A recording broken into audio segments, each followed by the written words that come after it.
Before we get into the video, I need to shill my Patreon. Right now I have a new video up on Patreon, a Patreon exclusive video review of Scarecrow Year 1. A comic I really don't like, so if you want to hear me whine about Scarecrow Year 1, sign up for my Patreon today. You're also able to vote on which comic I'll review next. A link to my Patreon is of course down in the description. Anyway, let's get into the video, shall we? Clayfaces. There's a ton of them, so I figured it was about time that I ranked my 5 favorite Clayfaces. Let me know down in the comments which Clayfaces you like the most. Number 5. Sandra Fuller, aka Lady Clayface, the 4th Clayface. Yeah, the female Clayface.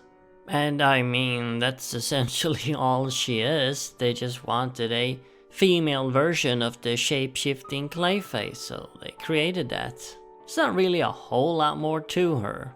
She's never even had her own stories. There's never been a solo Lady Clayface story that focuses solely on her. She first appeared in Batman and the Outsiders as simply a member of Cobra's hit squad alongside a bunch of other villains. And all of her other appearances has been alongside the other Clayfaces, most notably of course Preston Payne, Clayface 3. The two of them began a romantic relationship and even had a child together, a little clay thing.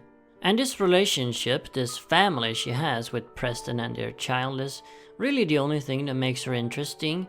Well, that and besides her origin story, but they've never really ever fleshed out her origin story. They've barely even showed it, they've mainly just hinted at it. Basically, she was hideously deformed or disfigured or something, she looked awful. So she joined Cobra because he promised he could give her powers that would change her appearance, the shape-shifting powers. But we don't really know anything more than that, we don't know any of the details. So to summarize, Lady Clayface is not a very original character, a knockoff if you will, and she hasn't really lived up to her potential either, she's not fully realized. Number 4. Matt Hagen, the 2nd Clayface. Matt Hagen is of course the original shape-shifting Clayface, but he barely resembles the modern shapeshifter.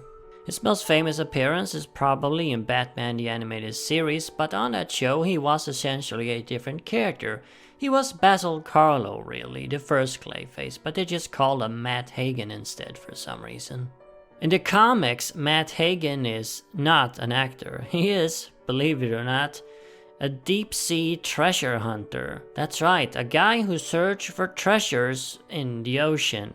And one day he found an underwater cavern which contained a magical pool that gave him shape-shifting powers when he bathed in it.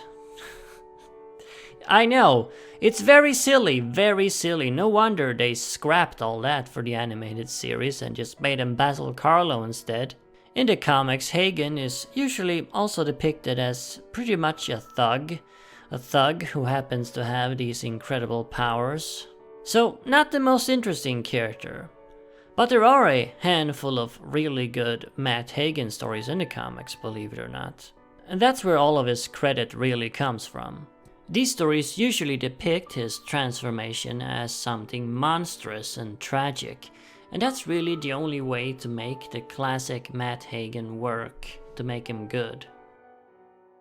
Number 3. Basil Karlo, but specifically the original Basil Karlo. There is of course a huge difference between the original Basil Karlo and the current Basil Karlo. I mean, they're essentially not even the same characters, and that's why I'm putting them as separate spots on this list.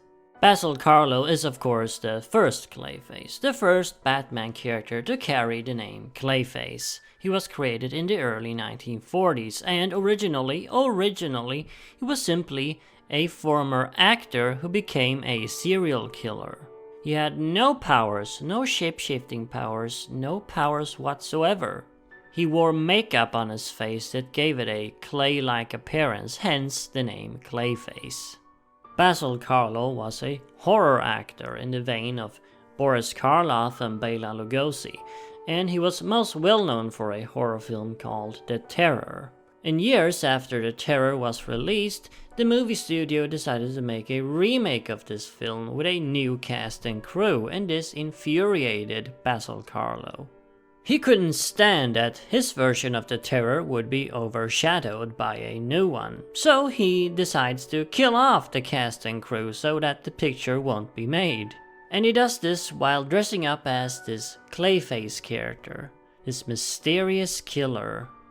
Yeah, I mean, that's a fantastic story and character right there. It's like something out of a slasher horror movie before slasher horror movies even existed. I absolutely love the original Basil Karlo, and in a sense it is a shame that this version of the character doesn't really exist anymore because he was reinvented as what he is now. In a sense, I would actually want this Clayface back, but at the same time I don't want him back at the expense of the current one, so yeah, I don't really know how it's gonna work. But needless to say, the original Basil Karlo is a fantastic character and a fantastic concept. Number 2. Basil Karlo. Again, the current modern Basil Karlo. In 1989, Basil Karlo gave himself shape-shifting powers and essentially became the new default Clayface. And nowadays, people kind of act like there's never really been any other Clayfaces. And in a sense, that makes it more streamlined and it makes it simpler for sure. And oddly enough, the shape-shifting powers fit Basil Karlo a lot more than they did Matt Hagen, because Basil Karlo is a former actor. So we've got a theme going on there, with the shape-shifting powers and his acting. As an actor, he was becoming different people, pretending to be different people, and now he's doing it with his shape-shifting powers. It's basically the same thing. I mean, yeah, it is a bit of a shame that we had to get this Basil Karlo at the expense of the original one, but what are you gonna do? In the end, I think it was for the best. This version of him definitely has more longevity.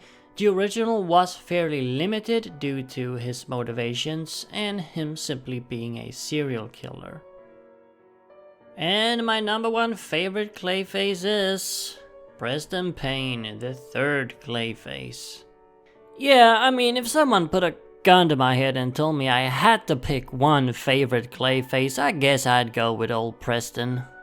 I mean, he's not the most classic and iconic Clayface, of course, by any means, but I guess at the end of the day, I do like him the most out of all of them. For those who don't know, Preston Payne was a deformed scientist who decided to use a blood sample of Matt Hagen to give himself clay-like features that he could shape and form into something a bit more appealing. He wasn't looking to get any powers, he just wanted to look like a normal person. Of course, things didn't work out as planned at all. Because of his little experiment, Preston is constantly in a melting state. That's right, his flesh, his skin melts like wax or clay. I guess you really could have called this guy Waxman instead or something like that. I think that would have been better. He would have been his own character and not just one of the many Clayfaces. Anyway, the only way to stop this constant melting is for him to wear this special exoskeleton suit that he's built himself. But that isn't always enough, because Preston also needs physical contact with other humans. He needs to transfer his disease to them, which of course turns them into pools of liquid protoplasm. Yeah, he melts people. This is a hideous freak who walks around melting people with a mere touch. I mean, how can you not love a character like that? Just like the original Basil Karlo, Preston Payne is also pretty much a straight up horror character. If they made a movie about the original Basil Karlo, it would be a slasher. And if they made a movie about Preston Payne, it would be a horrific body horror creature feature. Of course, there is a lot more to Preston Payne than simply the horror aspect. He's also an incredibly fascinating and complex character. His condition has made him go completely insane, and he doesn't really know what's real and what's not anymore. He's hallucinating, and he's talking to mannequins and imagining that they're alive, and he even has a relationship with a mannequin, and he thinks it's his wife. I mean, Alan Moore decided to write a story about this character, so that's proof enough that this gotta be a really good character. And there you have it. Those are my 5 favorite Clayfaces, ranked from least favorite to my very favorite. And of course, in the comments, let me know which Clayfaces you like. And as always, remember, Arkham Asylum awaits you in the next video.